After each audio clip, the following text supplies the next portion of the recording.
Welcome to my channel Limelight Leaks. Please share and subscribe, and hit the bell icon for latest updates.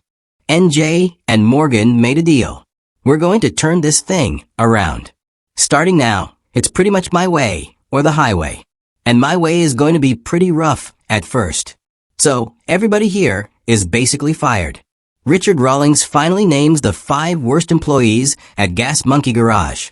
Join us as we share shocking stories, drama, and betrayals that show why these names made his blacklist. Aaron Kaufman and the duo.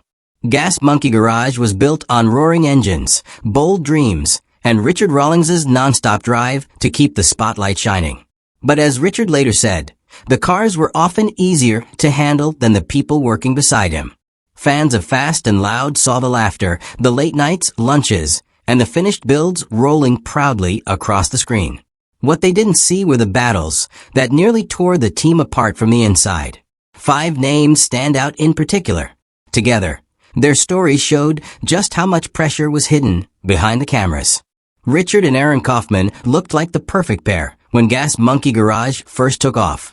Richard brought the deals, the charm, and the big ideas. Aaron, with his steady hands and creative vision, turned old steel into rolling art. Fans loved Aaron with his beard, calm nature, and ability to do the impossible under deadline. It seemed like nothing could stop them, but Richard later said that their partnership was far from smooth. He once compared it to driving with one foot on the gas and one on the brake. Richard lived for speed. He wanted projects finished on time to keep the cameras rolling, the fans entertained, and the sponsors happy. Aaron, on the other hand, believed good work couldn't be rushed. He wanted perfection, even if it took twice the time. The clash showed up in nearly every big build. While Richard pushed for deadlines, Aaron pushed back for quality. "You can't rush art," Aaron once said during a heated moment. And fans thought it was just drama for TV. Before Gas Monkey Garage became a television empire, Richard Rawlings was just a car-flipping hustler with big ideas. He didn't have a global brand, a reality show, or a loyal fan base. He had ambition and a need for someone who could bring his car visions to life. That's when he met Aaron Kaufman, a young bearded mechanic with amazing technical skill and a sharp eye for detail. Their meeting wasn't staged or scripted. Richard had taken his car into a Dallas shop where Aaron happened to be working. He was immediately impressed, not just by Aaron's work, but by his mind. Aaron didn't just fix things. He understood cars on a deeper level. Richard knew right away this was the guy. That chance meeting would set the stage for one of the most famous automotive duos on television. Richard hired Aaron, and together they formed the core of Gas Monkey Garage. While Richard pitched wild ideas and big builds, Aaron quietly turned those visions into reality. Their chemistry made Fast and Loud a success. Viewers loved the dynamic, the flashy businessman and the no-nonsense builder. But success changes everything. In the early days, their partnership worked because they needed each other. Richard needed Aaron's craftsmanship. Aaron needed a platform. Together, they built cars, built a brand, and built a brotherhood, at least for a while. Aaron had a say in which cars to take on. He had freedom in how he approached the work. Richard trusted him, and the garage felt like a team effort. But as the cameras rolled in and Gas Monkey became a full-blown TV product, that balance shifted. Deadlines got tighter. Schedules got crazier. The builds became more about what looked good on screen than what made sense in the shop. Richard thrived under the spotlight, chasing business growth and fame. Aaron started to feel boxed in. He was expected to turn out perfect work under impossible time pressure, all while being filmed nonstop. The more the show grew, the less Aaron enjoyed it. He once shared that over time, his role changed. He had gone from being a creative partner to feeling like just another employee. The decisions came from the top down. Aaron no longer had control. He wasn't building cars the way he wanted. He was performing for an audience. That tore at him. He valued the process, the build, the pride in the final product. But that pride was being pushed aside in favor of ratings and merchandise. Despite their early bond, Richard and Aaron's visions drifted too far apart. Aaron didn't want the fame or the money if it meant sacrificing his values. So he walked quietly without drama, just a builder who'd had enough. What made it harder was the loyalty Richard felt. Aaron was like a brother, Richard shared. I thought we could push through the battles, because together we were unbeatable. For years that belief kept them side by side, even as the tension grew sharper. But as Gas Monkey became more successful, their differences only deepened. Finally, in 2017, Aaron walked away. Fans were shocked, but Richard admitted it had been coming for a long time. It was like losing my right hand, he said. The split left Richard trying to keep the shop running, while fans questioned how Fast and Loud could survive without its most beloved builder. Still, Richard admitted Aaron's mark would always remain. You can change the crew, but you can't erase his fingerprints from the garage, he said. Richard summed it up best with a line that stuck with fans. Working with Aaron was like trying to put a square peg in a round hole, but man, when it fit, it was magic. And just as the dust began to settle from Aaron's exit, another storm rolled in. This time, it wasn't just about one person. It was about a duo whose departure would spark one of the biggest conflicts Gas Monkey had ever faced. Tom Smith and Jordan Butler brought their own flavor to Gas Monkey Garage. Both were skilled and passionate, and both quickly became familiar faces to fans. But Richard soon learned that passion without discipline could create big trouble. The breaking point came in 2014 in what has since been called the fan incident. According to Richard, the trouble started when a devoted fan with cystic fibrosis asked to take a picture near his prized Rolls-Royce. For Tom and Jordan, it seemed harmless. They allowed the fan near the car, believing it was a kind gesture. But when Richard found out, he was furious. That Rolls-Royce was one of his most prized possessions, and he saw the act as crossing a serious line. The argument that followed became legendary among those who worked at Gas Monkey. Richard accused them of disrespecting boundaries, while Tom, never one to hold back, reportedly cursed at him during the confrontation. That was the final straw. Richard fired both men on the spot. Fans watching Fast and Loud had no idea at the time, but behind the scenes, the garage was in chaos. Tom and Jordan later told their side of the story, claiming Richard cared more about the car than about people. Richard, however, stood firm. You can't run a business on feelings. He said, there are rules, and when you break them, there are consequences. The fallout didn't stop there. Tom and Jordan went on to create their own show, Misfit Garage. To viewers, it looked like a rival spin-off. To Richard, it felt like betrayal. He admitted that seeing his former crew compete on their own turf was a sting he didn't forget. They thought they could build their own empire, he said. But Gas Monkey was more than just a name. It was blood, sweat, and years of sacrifice. Still, Richard couldn't deny that Tom and Jordan had left a mark. Those guys had skills, no doubt, but sometimes skill without respect is a recipe for disaster, he said.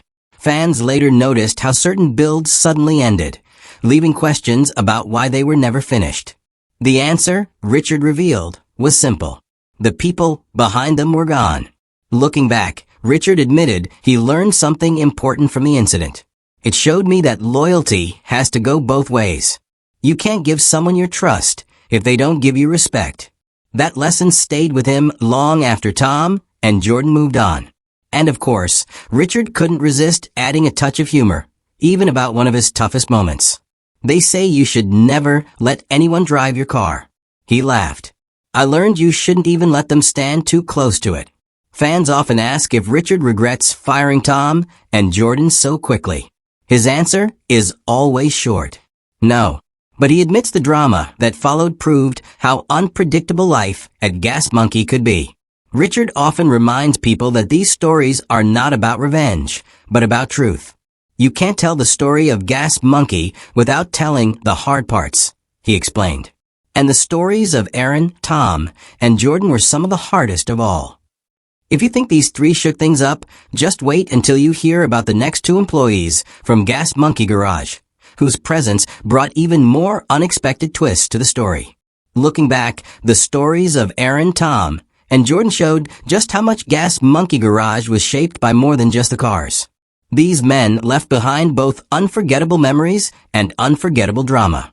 Their presence helped build the empire, But their departures revealed how fragile things could be behind the shiny doors of the garage. And, as shocking as these battles were, they were only the beginning. Scott McMillan, Jr. and Charles Camino. Gas Monkey Garage had always been more than just cars. It was a clash of ambition, loyalty, and Richard Rawlings' relentless drive to stay ahead. Some employees thrived under the pressure, while others eventually fell out of step. Two such stories, those of Scott McMillan Jr. and Charles Camino, show how even the most skilled builders could end up on the wrong side of Richard's trust. Scott McMillan Jr. first met Richard through Aaron Kaufman, his old high school friend. That connection opened the doors of Gas Monkey Garage for him. And soon enough, Scott was part of the crew featured on Fast and Loud. Early on, his presence was a boost. He worked fast, pushed builds forward, and seemed to fit the high-energy pace of the shop. Viewers quickly noticed him, and his chemistry with Aaron made him a recognizable face on screen. For Richard, Scott seemed like a strong addition. He had the skills, and he kept projects moving. But it wasn't long before Scott began wanting more than just being a background player in Richard's empire. According to reports, tension started building when Scott wanted more creative say and recognition for his work. Around that time, whispers began about Misfit Garage, a show that would later become a rival to Gas Monkey.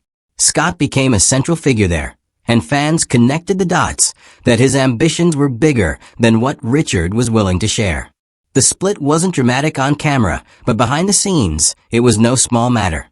For Richard, seeing a former employee step into a competing spotlight must have felt like betrayal. It wasn't just losing a builder. It was losing part of the brand's identity to a rival show. Fans described it as Scott taking what he had learned inside Gas Monkey and using it to compete from the outside. Richard likely saw that as crossing a line, turning from teammate to competitor. That move may be why Richard eventually counted Scott among the worst employees. Not because of lack of skill, but because of ambition that clashed with the Gas Monkey way. To Richard, loyalty was the engine. Without it, the whole machine was useless. And Scott's exit made the whole garage feel like it had lost a big part. Then there was Charles Camino, better known to fans as Sleeveless. Unlike Scott, Charles wasn't loud or demanding. He met Richard through the early days of Fast and Loud and quickly made a name for himself in the garage with his wiring and fine detail work. Sources say his behind-the-scenes skills often gave Gas Monkey cars the polish that made them stand out. Inside the garage, Charles was dependable. He wasn't a showman, but when the cameras cut away from Richard's deals or Aaron's bold builds, Charles was the one making sure everything ran smoothly. Fans later commented that you could tell when Charles had worked on a project. The details just looked sharper. But then, around 2017, he simply vanished from the show. One week fans saw him. The next he was gone without explanation. Reports later revealed he had moved to Arizona to work independently. There was no farewell episode, no dramatic exit, no on-screen closure, just absence. For Richard, that kind of silent departure likely hit hard. In a shop that ran on schedules and deadlines, losing a key member without warning can throw everything off. It wasn't about arguments or creative clashes this time. It was about disappearing without notice. And while Charles never caused troubles in the traditional sense, leaving without communication may have been, in Richard's eyes, just as bad. To Richard, reliability was just as important as skill. When Charles left without a word, the trust Richard placed in him may have felt wasted. That could explain why Richard may have silently placed Charles among the worst employees, not for the quality of his work, but for leaving the garage in that way. The stories of Scott and Charles showed two different kinds of breaks, one loud, one silent. Both left marks on Richard's empire, shaping how he saw loyalty, trust, and the true cost of losing good talent. Yet, the list doesn't end here. More names from Gas Monkey's past still raise eyebrows. And the next person whose time in the garage was anything but smooth. Casey Matthew, the painter who walked away. By the time Gas Monkey Garage had grown into a cultural thing, Richard Rawlings had already endured the pain of several departures. Aaron Kaufman had gone his own way after creative clashes. Tom Smith and Jordan Butler had made exits following internal tension. Scott McMillan Jr. had taken his skills to a rival show. And Charles Kimino had quietly slipped away without a word. Each of these losses left Richard in so much pain. But one more name would stand out as the breaking point of loyalty. Casey Matthew, the painter whose work had defined the look of Gas Monkey builds. Richard first met Casey Matthew in Dallas long before Fast and Loud became a household name. Casey was already known in the local car scene as a painter with a rare gift. His paint jobs were bold yet clean, with colors so sharp that cars seemed to glow under the lights. When Richard set out to make Gas Monkey Garage a force on television, he knew he needed someone like Casey to give their cars the kind of shine that would make viewers remember every build. From the moment Casey joined the show, his work spoke louder than words. While Richard wheeled and dealed and Aaron handled daring mechanical overhauls, Casey gave the final touch that made Gas Monkey cars unforgettable. Fans would often say that Casey's finishes made the cars look like art pieces rather than just machines. Whether it was a glossy cherry red or a smooth matte black, his paint jobs turned heads on screen and in person. Richard valued Casey's contributions, and for good reason. In a business where deadlines were short and expectations were sky high, Casey delivered again and again. Viewers came to expect that no matter how rough a car looked at the beginning of an episode, by the end, Casey would have transformed it into a masterpiece ready to hit the auction block. But behind the shine, Casey was facing his struggles. The filming schedule was tough, and the constant push for more episodes left him little time for his family or his own projects. According to Looper, Casey had always dreamed of building his personal brand, Casey's Paint Shop, into something lasting.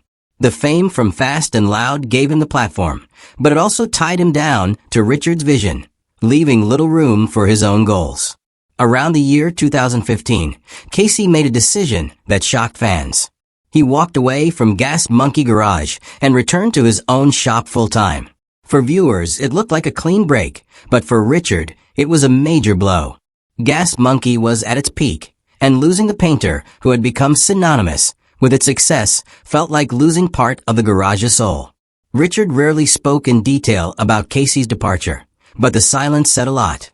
In Richard's world, loyalty was more than showing up. It was about sticking through the hard times and helping keep the engine running no matter what. Casey's decision to leave, especially at a time when the garage was thriving, may have felt like abandonment. From Richard's perspective, Casey had gained worldwide recognition through Gas Monkey, and now he was using that platform to step away. To an outsider, it may have looked like a man chasing his dream. But inside the garage, it meant losing one of the cornerstones of the team without warning. For Richard, who prided himself on running a tight ship, that was hard to forgive. Fans, however, largely supported Casey. They admired his choice to put family first and pursue his personal ambitions. Many followed his career after Fast and Loud, celebrating his success at Casey's Paint Shop. The support proved that Casey had not only left a mark on Gas Monkey, but also built a loyal following of his own. Yet for Richard, the wound remained. In his mind, every departure that disrupted Gas Monkey's rhythm added another name to his personal list of worst employees. Not because they lacked skill, but because they disrupted the loyalty he expected. Casey's exit, much like Aaron's before him, became part of that painful pattern. Looking back, the string of exits painted a clear picture of what Gas Monkey Garage had become. It was not just a workplace. It was a high-pressure stage where loyalty was constantly tested. Aaron Kaufman had left after battles over creative freedom. Tom Smith and Jordan Butler after clashing with Richard's tough leadership. Scott McMillan Jr. after choosing ambition with Misfit Garage. Charles Camino after disappearing quietly. And now Casey Matthew after choosing family and independence. Each story was different, but together they showed the challenge of balancing Richard's vision with the personal needs of his employees. On television, the garage looked like a dream job. Behind the scenes, it was a test of endurance, patience, and above all, loyalty. It is important to note that based on the way he talked about loyalty, it is easy to see why these names may have stood out in his mind. To Richard, Gas Monkey was more than cars. It was his life's work. When someone left, especially at a critical moment, it felt like a crack in the foundation. Aaron's battles, Tom and Jordan's clashes, Scott's rival ambitions, Charles's quiet exit, and Casey's family-driven departure all represented more than just turnover. They symbolized moments when Richard's trust was tested and, in his eyes, broken. And for a man who believed loyalty was the fuel that kept the garage alive, that was enough to place them in a category no employee wanted to be in. As Gas Monkey moved forward, Richard continued to build, sell, and push the brand into new directions. But the stories of those who left never fully faded. Fans still asked about Aaron, speculated about Tom and Jordan, followed Scott's work, wondered about Charles, and admired Casey's success. Their shadows lingered, shaping the legacy of Gas Monkey Garage as much as the cars themselves. And while Richard rarely gave detailed explanations, each departure changed him. They were reminders that even the strongest engines sometimes lose key parts, and replacing them is never as simple as bolting on a new piece. When people think about Aaron Kaufman, Tom Smith, Jordan Butler, and Casey Matthew, they often remember their skill, humor, or a sharp presence on Fast and Loud. But in Richard Rawlings' eyes, they also carry the label of being some of his worst employees. Not because they lacked talent, but because they couldn't stay in step with the demanding rhythm of Gas Monkey Garage. The common thread in all these clashes was Richard's obsession with speed and results. Gas Monkey Garage was not a typical workshop. It was a place where every build was a race against the clock, filmed for millions to see. Richard pushed hard because he knew falling behind meant losing viewers, and losing deals. But the very pressure that made the shop famous also became the thing that drove many of his strongest names away. Aaron Kaufman's endless drive for perfection slowed projects when Richard wanted results. Tom and Jordan showed promise, but fell short under the strict timelines and constant deadlines. Casey Matthew wanted quality above all else, but Richard demanded speed to keep the cameras happy. At some point, an extra person, Christy, the face behind the desk, eventually couldn't carry the weight of the nonstop grind that came with keeping Gas Monkey running at full speed. To Richard, these repeated patterns became proof that no matter how much skill or loyalty an employee brought, they were not truly fit for Gas Monkey if they couldn't match his vision. From his perspective, being unable to keep up, refusing to compromise, or stepping away in the middle of heavy demands were marks of disappointment. That was enough to push even his most trusted people onto the mental list of worst employees. The effect on the garage was huge. Each departure left Richard to pick up the pieces, trying to replace not just talent, but the chemistry fans had grown to love. Viewers noticed the changes and often questioned why the faces they admired had vanished. Yet Richard carried on, using each exit as proof that only the toughest could survive in his world. Looking back, it is easy to see how much these losses cost the show's energy. The very people Richard counted among the worst were also the ones who helped make Gas Monkey Garage iconic in the first place. Their exits left gaps that were hard to fill. But in Richard's mind, the brand was bigger than any single person. That's the harsh truth Richard's list of worst employees reveals. In the fast-paced, high-pressure world of Gas Monkey Garage, survival was everything. If you couldn't keep up with the speed Richard demanded, you were out, no matter how talented you were.